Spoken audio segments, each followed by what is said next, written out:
त्याचं काय झालंय ना, मी आत्ताच एक जबरदस्त ॲक्शन फिल्म बघून आली आहे. इतकी जबरदस्त होती त्याच्यामध्ये. मोठमोठ्या उड्या काय, फाईट्स काय, प्रत्येक फाईटला प्रेक्षक टाळ्या आणि शिट्ट्या वाजवत होते. हिरो तर म्हणजे हिरोच होता यार. कुठून कुठे उडत होता आणि काय काय चाललं होतं. पण तुम्हाला माहिती आहे का, हे फक्त हिरोचं क्रेडिट नाही आहे. नाही नाही नाही नाही, फक्त हिरोचं क्रेडिट नाही आहे. अहो, हिरोच्या प्रेमात पडायला ना वेगळे लोक भाग पडतात, माहिती आहे का तुम्हाला. म्हणजे काही स्टंट मास्टर्स असतात, काही ॲक्शन डिरेक्टर्स असतात, ही साहस दृश्य डिझाईन करणारे काही लोक असतात. आणि मला ना खरं तर त्यांचं खूप कौतुक आणि अप्रूप वाटतंय. आणि म्हणूनच आज आपल्या स्टुडिओमध्ये एक अशी व्यक्ती येणार आहे जिने आत्तापर्यंत 300 ते 350 पेक्षा जास्त चित्रपटांसाठी साहस दृश्य डायरेक्ट म्हणजे दिग्दर्शित केलेली आहेत. तुमच्यापैकी काही जणांनी कदाचित ओळखलंही असेल. अत्यंत सन्माननीय आणि सिनियर असे साहस दृश्यकार अर्थात स्टंट डिरेक्टर श्रीयुत रवी दिवाणजी.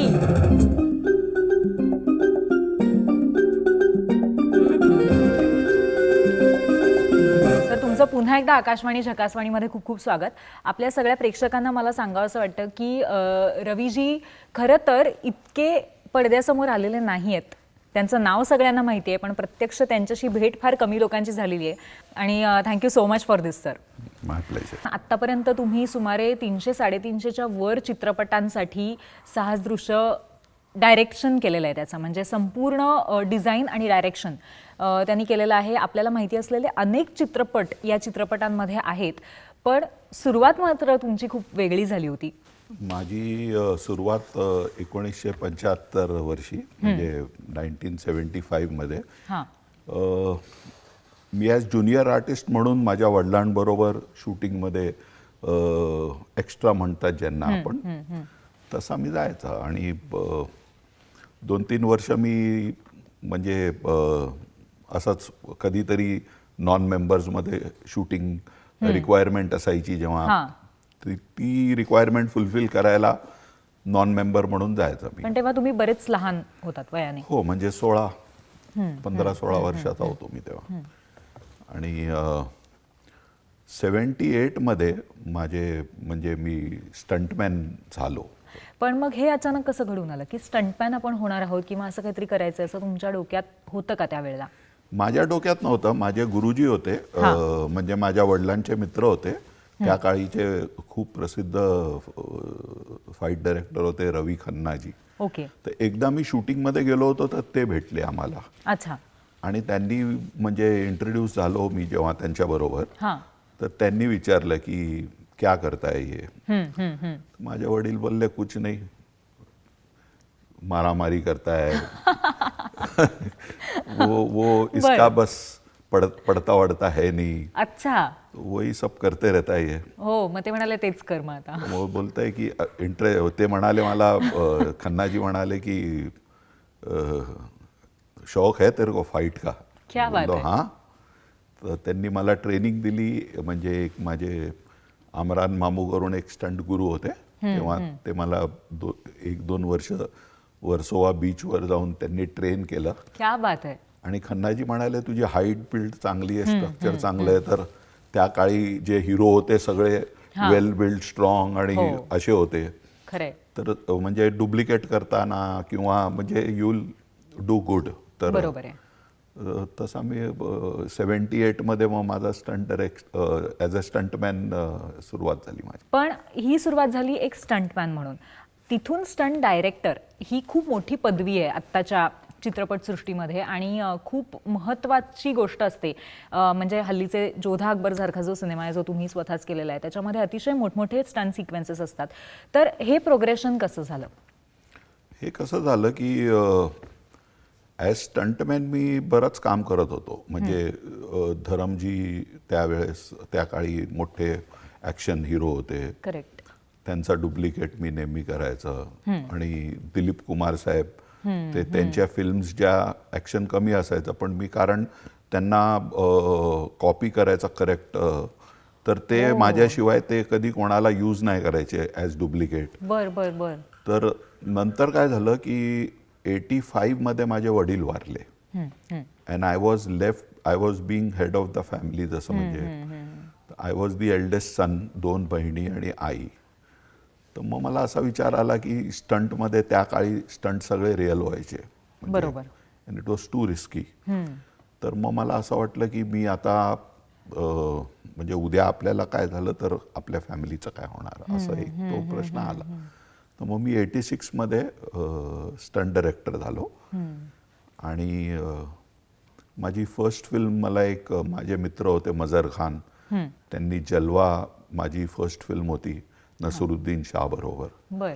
आणि त्या काळी मला असं वाटलं की नसरुद्दीन शाह बरोबर ॲक्शन म्हणजे धरमजीची मिळावी किंवा अमितजीची मिळावी किंवा असा कोणतरी ॲक्शन हिरो. खरे.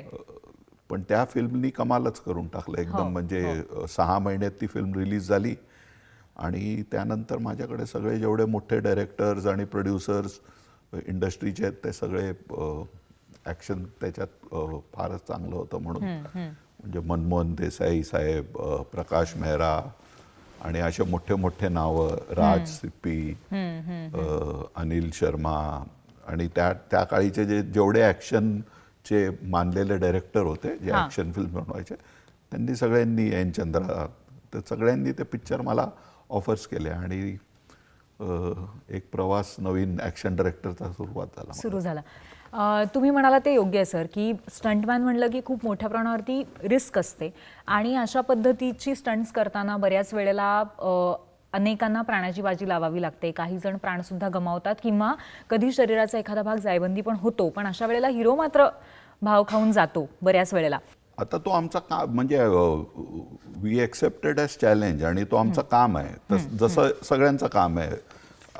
कोण डायरेक्टर आहे किंवा कोण ॲक्टर आहे त्याचं काम ॲक्टिंग आहे. तर he is not trend stuntman किंवा असं. तर आणि हे दृश्य जे असतात ते फार म्हणजे रिस्की असतात म्हणून आम्ही काय करतो की बऱ्याच वेळी आम्ही ॲक्टर करायलाही तयार असतो तर आम्ही त्यांना सांगतो की करू देत नाही कारण इट इज सो रिस्की की आता स्टंटमॅनला एखादा मार लागला तर ही can afford to stay home. पण जसं ॲक्टरला जर लागलं तर मग त्याची फिल्म थांबेल किंवा त्याच्यावर एवढे पैसे लागलेत फिल्म इंडस्ट्रीचे.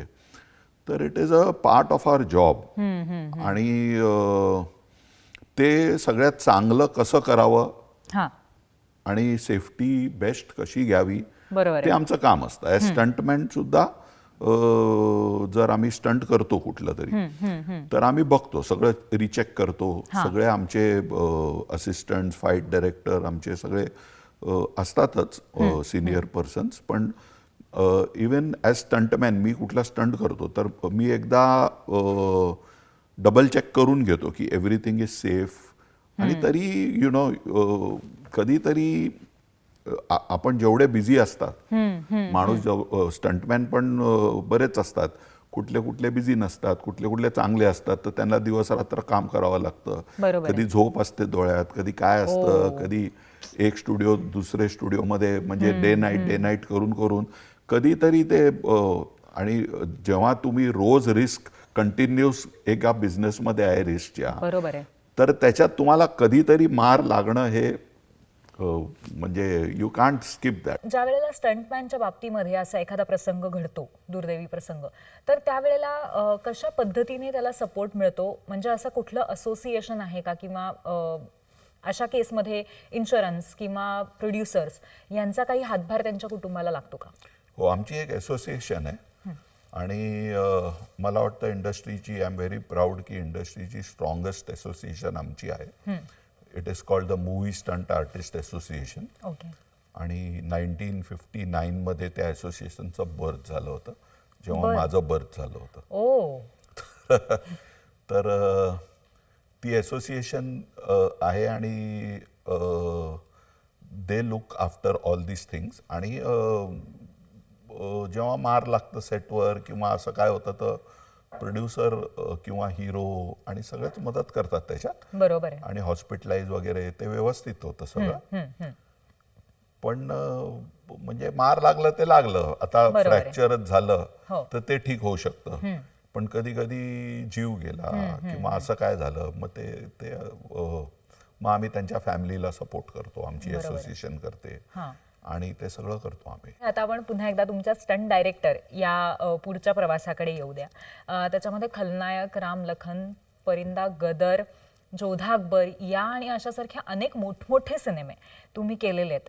तर ह्याच्याबद्दलचा तुमचा अनुभव आम्हाला थोडासा जाणून घ्यायचा आहे. जेव्हा मला माझी फर्स्ट फिल्म रिलीज झाली तर मला असं वाटलंच नव्हतं की सडनली ओव्हरनाईट एवढे कॉल्स मोठ्या मोठ्या प्रोड्युसर डायरेक्टरचे म्हणजे येतील मला फिल्मसाठी. पण एक बरं झालं की मी त्या काळीच्या म्हणजे आतापर्यंत सगळ्या डायरेक्टर्स बरोबर काम केलंय. तर सगळ्यांचा वेगळा वेगळा स्टाईल आहे. बरोबर. तर तो शिकायला मिळतो आपल्याला खूप. म्हणजे मुकुल आनंद टेक्निकली फार ब्रिलियंट होता, तर हम मध्ये मला त्याची टेक्निक शिकायला मिळाली. मणिरत्नमजीची मी बॉम्बे केली होती, तर ते फार म्हणजे एवढे चांगले डायरेक्टर आहेत साऊथचे त्या काळी, तर मला त्यांची इनपुट्स मिळाले. आणि सुभाष घई वेल नोन डायरेक्टर, म्हणजे त्यांच्याकडून बरंच की स्क्रिप्ट कशी असावी, ॲक्शनच्या मागे सुद्धा it is not just action किंवा एक स्क्रीन प्ले ॲक्शनचं कसं असतं बरोबर आहे ते शिकायला मिळालं. तर अशा बरेच सगळ्यांकडे आपल्याला काहीतरी शिकायला मिळतं नेहमी. आणि हे सगळे मोठे डायरेक्टर्स बरोबर जेव्हा आपण काम करतो तर ती हेल्प होते आपल्याला. पूर्ण लक्षात राहिला किंवा मनावर कोरला गेलाय जो तुम्ही स्वतःच केलेला असेल असा कुठला एखादा प्रसंग आम्हाला सांगू शकता का?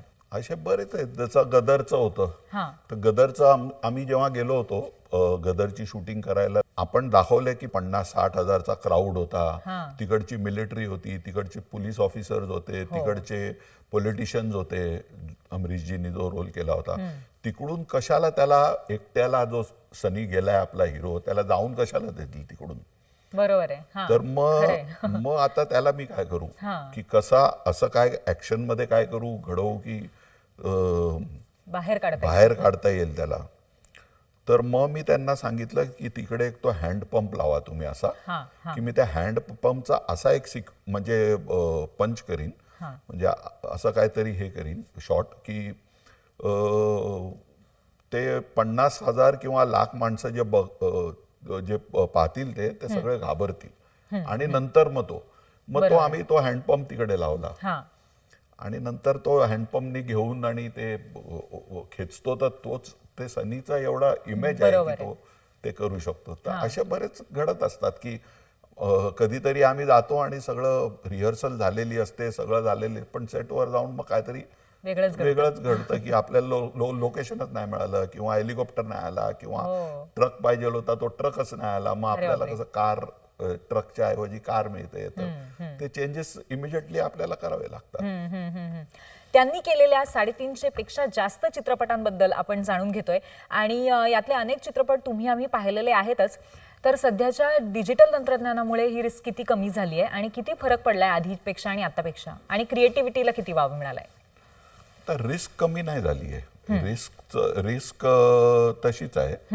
कारण काय होतं की अगोदर जसं आम्ही फॉर इन्स्टन्स एक फायर सिक्वेन्स आहे, तर बॉडी फायर लावताना अगोदर आम्हाला बरीच फायर लावावी लागायची. पण आता आम्ही कसं करतो की आता जर कमी असली थोडी तर कॉपी पेस्ट होतं नंतर, किंवा अगोदर आम्ही फॉल करायचे 100-150 फीटवरून. आम्ही स्टार्ट केलं नेटवरून, मग नंतर बॉक्सेसमध्ये, मग नंतर एअरबॅग झाले तर एअरबॅगमध्ये.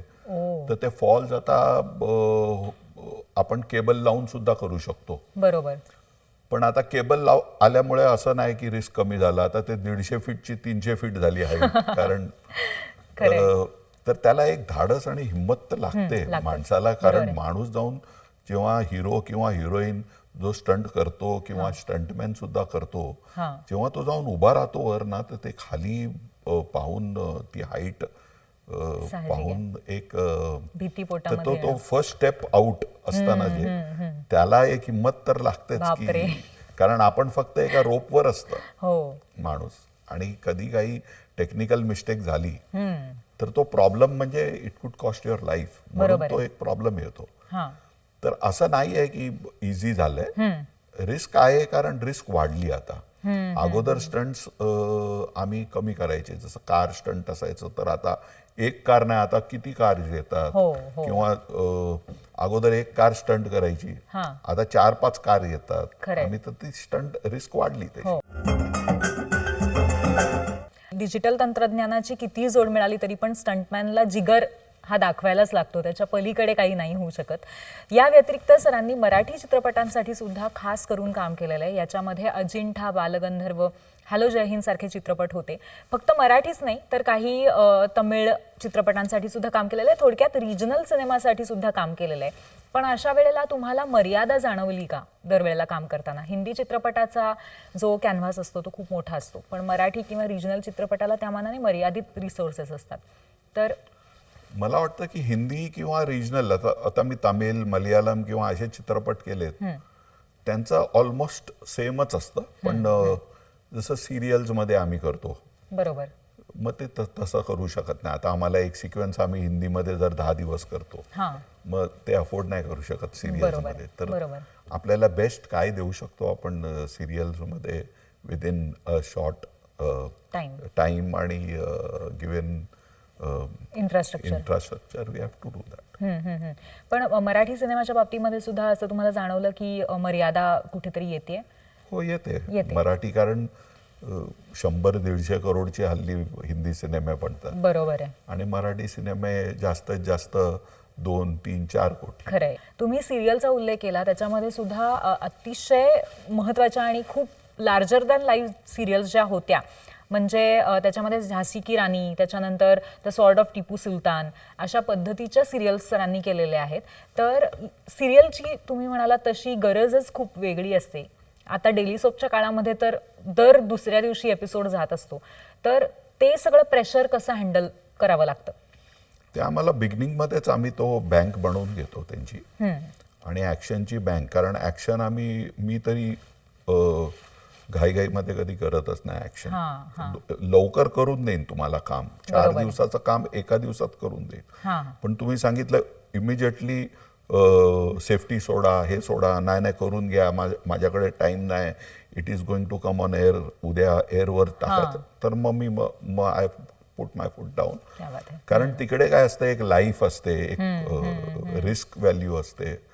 तसं कधी करत नाही मी. आता ह्या सगळ्या आतापर्यंत मी तुम्हाला जे सिरियल्सची नावं सांगितली, त्याच्यामध्ये एक मराठीतली माइलस्टोन सिरियल जी होती, राजा शिवछत्रपतींवरती आधारित, त्याचं सगळ्याचं सुद्धा स्टंट डिरेक्शन तुम्ही केलेलं होतं, आणि खूप मोठी एपिक सिरियल होती ती. तर तो सगळा अनुभव कसा होता? तो म्हणजे माझे लहान भावासारखे आहेत नितीन देसाई, आणि आम्ही परिंदा डेज पासून एकत्र काम करतोय. बऱ्याच फिल्म्स आम्ही बरोबर केल्या जेव्हा ते नवीन होते, आणि मी पण स्टार्टमध्ये नवीन म्हणजे हे केलं. तर जेवढं त्यांचं इन हाऊसचे प्रोडक्शन म्हणजे किंवा डायरेक्शन ते करतात, ते सगळं काम मीच करतो. आणि राजा शिवछत्रपती म्हणजे आपण महाराष्ट्रात आराध्य दैवत आहे. हो, तर ती एक फिलिंगच वेगळी असते जेव्हा आपण राजा शिवछत्रपती शिवाजी महाराजांसाठी काहीतरी करतो. अगदी खरंय. तर ती एक फिलिंग म्हणजे ती इट इज नॉट फॉर मनी. मंडळी, तुमच्या लक्षात आलं ना, स्टंट करणारी आपली सगळी मंडळी किती जिगरबाज असतात. आणि बऱ्याच वेळा प्राणांची बाजी लावून अगदी प्राण ओवाळून टाकून त्यांना अनेक स्टंट्स करावी लागतात. खरंच अभिमानाने ऊर भरून यावा अशीच ही सगळी मंडळी आहेत. या सगळ्या मंडळींबद्दल आणि त्याचबरोबर या स्टंट्सबद्दल आपण अधिक जाणून घेणार आहोत. आपण गप्पा मारूयात रवी दिवाणजी यांच्याशी. रवी सर, जोधा अकबर या चित्रपटामध्ये ऋतिक रोशन आणि एक हत्ती म्हणजे अकबर आणि हत्ती यांच्यामध्ये एक प्रसंग दाखवलेला आहे. फाईट सिक्वेन्स किंवा काय काय म्हणावं त्याला की हत्तीला टेम करण्याचा प्रयत्न आहे आणि खूपच रिस्की, म्हणजे प्रेक्षकांच्या सुद्धा अंगावरती काटा येईल क्षणभर असा तो प्रसंग आहे. तर त्या प्रसंगाबद्दल आम्हाला सांगाल का? आता कसं असतं की कुठल्या पण जनावराबरोबर आपण काम करतो त्याचा एक मूड असतो. तो आपल्याला कळत नाही कधी, कारण तो बोलू नाही शकत आपल्याबरोबर. बरोबर. तर कधी तो भडकेल किंवा कधी त्याचं काय होईल ते कधी कळत नाही आपल्याला. म्हणून जेव्हा आपण घोडा पण असतो, घोडा कधी तुम्हाला खाली फेकून टाकेल ते तुम्हाला कळणार नाही, कारण त्याचा काय प्रॉब्लेम असतो तो प्रॉब्लेम आपल्याला कधी कळत नाही घोड्याचा किंवा हत्तीचा किंवा कुठल्याही प्राणीचा घ्या तुम्ही. तर आम्ही त्या हत्तीला, हतणी होती ती, आणि आम्ही जेव्हा शूट करायचे दुसरे सिक्वेन्सेस एनडी स्टुडिओमध्ये, तेव्हा आम्ही त्या हतणीला तिकडे 6 महिन्यापासून ठेवलं होतं एका टेंटमध्ये. आणि रोज आम्ही शूटिंगच्या नंतर ऋतिकनी जाऊन त्या हतणीबरोबर एक फ्रेंडशिप करावी म्हणून केळं किंवा गूळ अशा ज्या वस्तू तिला आवडतात त्या रोज फीड करायचा ऋतिक. आणि त्यांची एक जसं आम्ही हिरो हिरोईनची एक केमिस्ट्री वर्कआउट करतो तशी त्या हतणीची आणि ती ऋतिकची पण एक केमिस्ट्री वर्कआउट. क्या बात आहे. पण जेव्हा तो सिक्वेन्सची डेट आली तेव्हा ते गरमी भरपूर होती. तर मग त्यात गरमीसाठी आम्ही त्या हतणीला एका शेल्टरमध्ये ठेवायचे एव्हरी शॉट नंतर.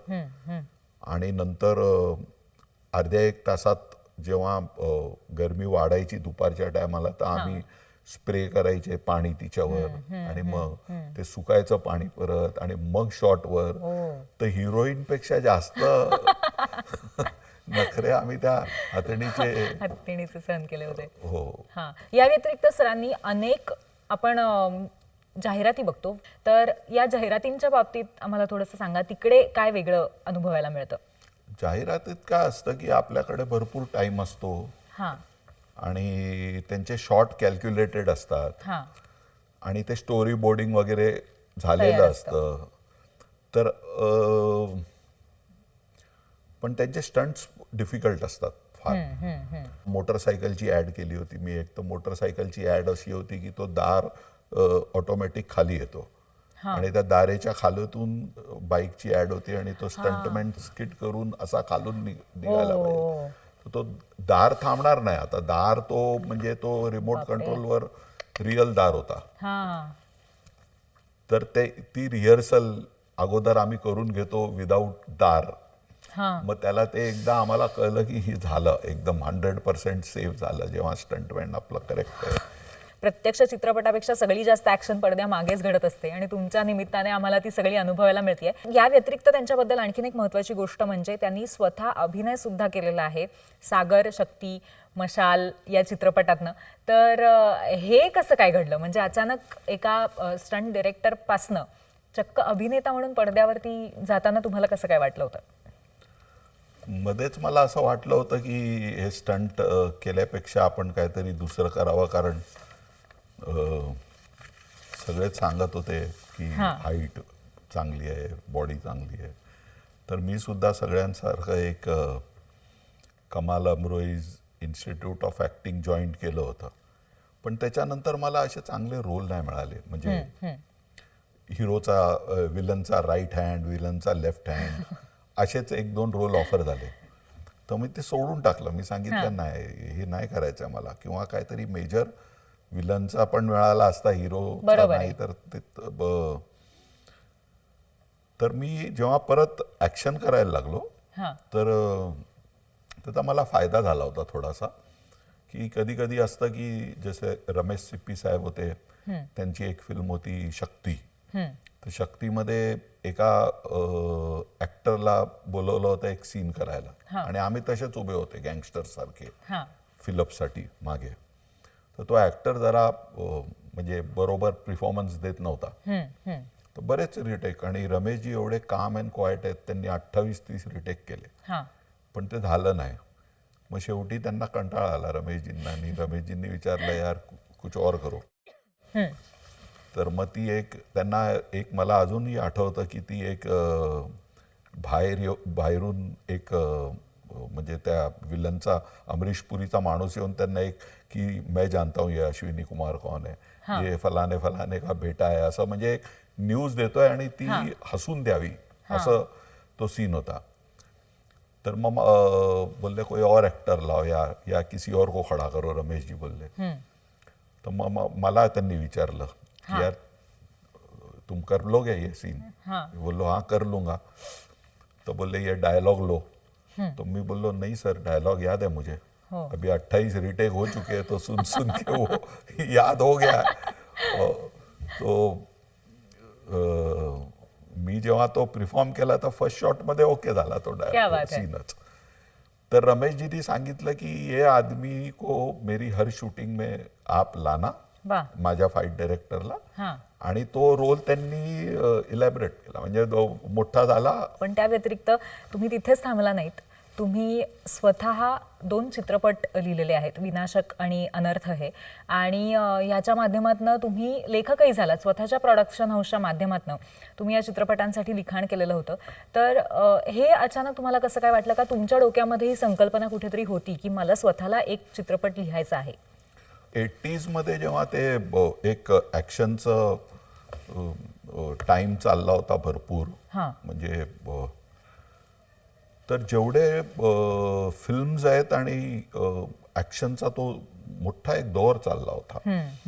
तर तेव्हा ॲक्शनमुळे फिल्मला पब्लिकही यायची आणि डिस्ट्रीब्युटरही 2 पैसे जास्त द्यायचे जर ॲक्शन डायरेक्टरमध्ये चांगलं नाव किंवा रवी दिवान का ॲक्शन आहे, अरे ये फिल्म खरीद लो, ये अच्छा धंदा करेगी, आणि पब्लिकही जायची त्याच्यात बघायला. तर मग असे बरेच डिस्ट्रीब्युटर्स आपले मित्र असतात, चांगल्यासाठी बोलतात यार तू तो पिक्चर चला देता है, तुमने तो काही हीरो को चला दिया, तो अपनी फिल्म ही बनाओ. तर त्याच्यात मी एक स्टोरी अशीच घडवली होती विनाशकची. आणि नंतर मग जेव्हा मी त्या आयडिया हे केली तर सुनील शेट्टींबरोबर बऱ्याच पिक्चर केल्या मी. म्हणजे त्यांची फर्स्ट फिल्म होती बलवान, अंत, रक्षक, भाई, कृष्णा, सगळ्या त्यांचा ॲक्शनच मी केलं होतं. तर नंतर मग सुनील शेट्टी आणि रवीना टंडनला घेऊन मी तो एक विनाशक चित्रपट रेडी केला आणि बरेच लोक आले त्याला फायनान्स करायला, पण बरेच तयार होते अँड इट डिड वेल. मग नंतर परत अनर्थ एक फिल्म, संजू माझा मित्र होता रॉकी पासून, तो माझा मित्र आहे आजही, म्हणजे आमचं एकदा बोलणं होतं कधी कधी. तर बऱ्याच संजूच्या पिक्चर मी केल्या होत्या. मग नंतर आम्ही एक फिल्म बनवली अनर्थ, संजू आणि सुनील शेट्टीला घेऊन. एकंदरीतच मग त्यानंतर असं वाटलं नाही का की आता लिखाण, दिग्दर्शन आणि प्रोडक्शन ह्याच्याकडेच आपण वळावं? आता मला असं वाटतं की आपल्या हाताखालचे बरेच असिस्टंट जे तयार आहेत, सगळ्यांना चान्स मिळावा बरोबर आहे इंडस्ट्रीमध्ये. आणि एव्हरी टाइम काय होतं, एक यंग जनरेशन जेव्हा हिरोज येतात, बरोबर आहे, आणि आताची जी जनरेशन आहे ते जरा सर बोलायला घाबरतात. तर त्यांना एक त्यांचा कम्फर्ट लेवल असतं की त्यांच्या एजच्या ग्रुपमध्ये कोणतरी असतं. आणि मला असं वाटतं की आपण जेव्हा नवीन होतो तेव्हा आपले गुरुज तेव्हा खूप मोठे होते. रवी खन्नाजी, शेट्टी साहेब, मनसूर भाई, असे बरेच नावं होते. त्यांच्या अगोदर आझिमबाई होते. तर मग ते हळूहळू कसं होतं की ते nobody stays there for long. बरोबर आहे. तर हळूहळू काय होतं, मग तो फ्रस्ट्रेशन नको की तुम्हाला काम मिळत नाही आता. म्हणून मी काय केलं, आता मीच रिफ्यूज करतो फिल्म. बरोबर आहे की आपली मला असं वाटतं आपली ट्रेन आहे ना ती आता डॉकमध्ये चालली, यार्डमध्ये चालली आहे हळूहळू. म्हणजे जशा रोज 2-1 ऑफर यायच्या फिल्म्सच्या आणि मी डे नाईट शूटिंग करायचं, आता तसं नाहीये. बरोबर कारण माझे बरेच असिस्टंट्स बाहेर पडले आहेत. बरोबर आहे. ते लोक काम करतात, ते बाहेर चांगलं काम सुद्धा करतायत. आणि माझ्याकडे आता तशा फिल्म्स येत नाही, कारण त्यांची अंडरस्टँडिंग होते हिरो बरोबर किंवा डायरेक्टर बरोबर, आणि दे आर कम्फर्टेबल विथ. जागरूकता जी तुमच्यामध्ये आहे की एक वेळ आल्यानंतर आपल्याला दुसऱ्या एका ट्रेनमध्ये बसायला लागतं. नाही, आणि काय होतं की आपण जर हा फॅक्ट एक्सेप्ट केला, हा एक फॅक्ट आहे, अगदी खरंय. आपण जर एक्सेप्ट केला तर आपल्यासाठी बरं आहे ते. अगदी आपण जर नाही केला ना मग तो प्रॉब्लेम, आपण टॉर्चर होऊ, रात्री झोप नाही येणार आपल्याला. बरोबर आहे. बरोबर. म्हणून पीसफुली आपण बरंच काम केलं. हो. आणि आपण इंडस्ट्रीला आज माझ्या म्हणजे चेहऱ्याने ओळखत नाही लोक, पण नावाने ओळखतात मला सगळं. तर आता तुम्ही एका नवीन भूमिकेमध्ये शिरताय, एक नवीन इनिंग सुरू होते आणि ती सुद्धा इनिंग तुम्ही मराठी चित्रपटापासून सुरू करताय. तर आपण पुन्हा एकदा निर्मितीमध्ये उतरत असताना मराठी चित्रपट निर्मिती करावी असं तुम्हाला का वाटलं? माझे वडील होते पंजाबी आणि माझी आई अजून सुद्धा आहे. शी इज अराउंड 84-85 आणि ती महाराष्ट्रीयन आहे. ओके. तर मला तिने एकदा सांगितलं की बाबा एक मराठी पिक्चर तर बनव. क्या बात तू आहे. सगळं केलं. तर हा फिल्म मी तिच्यासाठी बनवला. वा वा वा. आणि माझे मित्र होते गोपीनाथजी मुंडे, हां. तर त्यांनी मुहूर्त केला होता या फिल्मचा. वा. आणि त्यांना पण असं नेहमी एक मराठा असल्यामुळे त्यांचं सुद्धा मला भरपूर, आम्ही जेव्हा पण भेटायचे सांगायचे मला की काहीतरी दिवाणजी मराठीसाठी करा काहीतरी. वा. म्हणजे हिंदीसाठी तर करतात तुम्ही.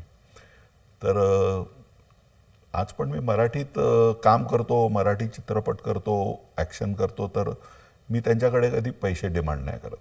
कारण आपण जिकडे बॉर्न झालो, आपली जी मातृभाषा आहे त्याच्यासाठी थोडंसं काहीतरी आपण केलंच पाहिजे. तर ॲक्च्युली मी ही फिल्म माझ्या आईसाठी बनवली आणि रेडी झाली आहे आता फिल्म. तर आता त्याला बरेच अवॉर्ड मिळाले.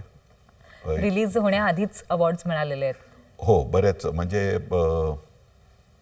15-16 अजून अवॉर्ड मिळाले आम्हाला. त्याचबरोबर तुम्हाला सर तुमच्या संपूर्ण कार्याची पावती म्हणून फिल्मफेअर सिनेगोअर, त्याच्यानंतर सलाम बॉम्बे हा पुरस्कार मिळालेला आहे, व्ही शांताराम अवॉर्ड मिळालेला आहे. या व्यतिरिक्त अनेक पुरस्कारांसाठी, मग तो आयफा असू देत किंवा फिल्मफेअर किंवा स्क्रीन अवॉर्ड्स असू देत, तुमचं नॉमिनेशन झालेलं आहेच. तर आतापर्यंत ही जी सगळी पुंजी आहे, त्यामुळे जे कष्ट केले सुरुवातीपासनं त्याचं फलित मिळालंय असं वाटतं का? हो, वाटतं ना. कारण आपण चांगलं काम करतो, नेहमी पैशासाठीच नाही करत, पैसे तर मिळतातच, पण जेव्हा ते आपल्याला प्रोड्युसर देतो, पण जेव्हा ऑडियन्स हा अवॉर्ड म्हणजे ऑडियन्सनी तुमचं काम अप्रिशिएट केलंय असं असतं. तर जेव्हा हे मिळालं तर पैशापेक्षा जास्त हे बरं वाटतं की आपलं काम आपण जे करतोय, ज्याचे पैसे घेतो ते अप्रिशिएटही होत आहे लोकांना. अगदी खरंय, अगदी खरंय. तर ऍक्च्युली बघायला गेलं तर एक आपल्या मनाला जेव्हा हे मिळतं ते अवॉर्ड जेव्हा आपलं नाव येतं स्टेजवरती, फिलिंगच वेगळी असते. सर, मगाशी मी तुम्हाला आमिर खान आणि शाहरुख खान बद्दल विचारलं, पण मराठीमध्ये असे काही तुम्हाला हिरो वाटतात का जे खूप छान ऍक्शन करू शकतात? आतापर्यंतचा जो तुमचा अनुभव आहे किंवा प्रवास, तुम्ही अमोल कोल्हेंबद्दल सांगितलं राजा शिवछत्रपतीच्या निमित्ताने. मी आता लास्ट वीकच एक फिल्म पाहिली, दगडी चाळ. मला आवडला तो हिरो, मला त्याच्या बरोबर काम करायचं होतं, अंकुश चौधरी. आणि अशी एक ॲक्शन फिल्म जर करायची असली तर मला तो त्या हिरो बरोबर आवडेल करायला. किंवा रितेश देशमुख आहे. बरेच मराठीमध्ये हिरो आहेत जे मला असं वाटतं की ॲक्शनमध्ये खूप चांगलं काम करू शकतात. नक्की. आणि त्यांना भविष्यामध्ये आपण एखाद्या अत्यंत आव्हानात्मक भूमिकेमध्ये अशा पद्धतीने पाहू शकतो असं दिसतंय. आता आपण रॅपिड फायर राऊंडकडे वळूया. सुरू करूया. ओके. 2 ऑप्शन्स आहेत, त्याच्यातला तुमचा जो जवळचा ऑप्शन आहे ते तुम्ही आम्हाला सांगायचं आहे. पहिला प्रश्न आहे, अमिताभ बच्चन का दिलीप कुमार?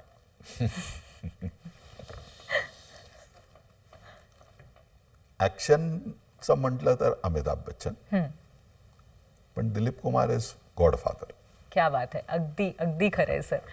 आणि त्याबरोबर तुम्ही दिलीप कुमार साहेबांसाठी कामही केलेलं आहे, त्याच्यामुळे आय एम शुअर तुमच्या जिव्हाळ्याचेही आहेत ते. याच्यानंतर पुढच्या प्रश्नावरती आपण जाऊया. तोही थोडा अवघड असू शकतो. गदर का जोधा अकबर? दोन्ही वेगळे वेगळे जॉनर आहेत. जसा गदरचा जॉनर वेगळा आहे आणि तर मला असं वेगळे वेगळे जॉनर करायला खूप मजा येते. पण तरी हृदयाच्या जवळ जास्त कुठला आहे दोन्हीपैकी? जोधा अकबर. क्या बात आहे.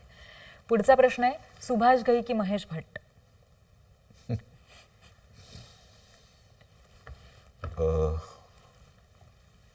महेश भट्ट. All right. आणि आता तुमचे दोन चित्रपट, अनर्थ की विनाशक? विनाशक. कारण त्याच्यामध्ये सुनील शेट्टी असल्यामुळे जास्त सुनील जवळचं शेट्टी होतं. दोघातच होता. हां, पण ॲज अ हिरो म्हणजे पूर्णपणे. विनाशक होती ती एक ॲक्शन ओरिएंटेड फिल्म होती हां, आणि त्या काळात तसा ॲक्शन कधीच नव्हता आला म्हणून. आणि ती मी फार मोठ्या लेवलनी केली होती विनाशक, आणि फर्स्ट डायरेक्शन होती, तर इट वॉज ऑलवेज दॅट. नक्की तुमच्या जास्त जवळची फिल्म जवळची आहे. film. बरं, आणि आता सिरियलच्या बाबतीतला शेवटचा प्रश्न आहे, टिपू सुलतान की झांसी की राणी? राजा शिवछत्रपती. वाह, क्या बात है, क्या बात है. असं म्हणून तुम्ही खरोखरच एक जबरदस्त षटकार मारलेला आहे या रॅपिड फायर राऊंडमध्ये. आणि खरोखरच आत्तापर्यंत या स्टुडिओमध्ये अभिनेते बरेच येऊन गेलेले आहेत, पण आज तुमच्या माध्यमातून आम्हाला अतिशय वेगळ्या दुनियेची सफर तुम्ही घडवलीत. कारण स्टंट्स आपण चित्रपटामध्ये बघतो, पण त्याच्या मागे काय घडत असतं हे केवळ एक त्रयस्थ नजरेने थोडंफार माहिती असतं, की केबल्स वापरल्या जातात किंवा हल्ली काय डिजिटलच आलं, याच्यामध्ये काय अवघड आहे. पण तरीसुद्धा रिस्क किती आहे हे आम्हाला तुमच्या माध्यमातून कळलं. आणि तुम्ही आज इथे आलात, इतका मोलाचा वेळ तुम्ही दिलात आणि त्याचबरोबर तुमच्या चित्रपटाबद्दल सुद्धा, आगामी चित्रपटाबद्दल सांगितलं, त्याबद्दल खूप खूप धन्यवाद. Thank you sir.